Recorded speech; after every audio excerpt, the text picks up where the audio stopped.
اعوذ باللہ من الشیطان الرجیم، بسم اللہ الرحمن الرحیم۔ السلام علیکم، عالم ٹی وی میں خوش آمدید۔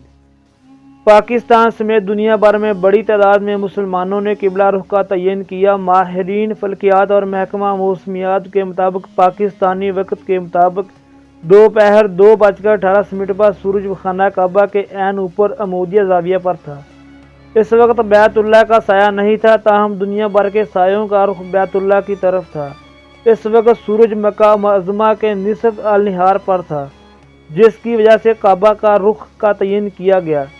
جدید تحقیق کے مطابق سال میں 2 مواقع ایسے آتے ہیں جب سورج خانہ کعبہ کے عین اوپر سدھ پر پہنچتا ہے۔ اس وقت خانہ کعبہ کا سایہ نہیں ہوتا۔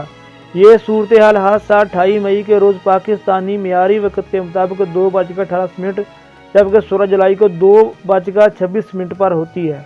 امید ہے میری ویڈیو آپ کو پسند آئی ہوگی۔ اگر ویڈیو پسند آئی ہے تو اس کو لائک کر دیجئے۔ مزید اچھی ویڈیو کے لیے چینل کو سبسکرائب کیجئے۔ شکریہ، اللہ حافظ۔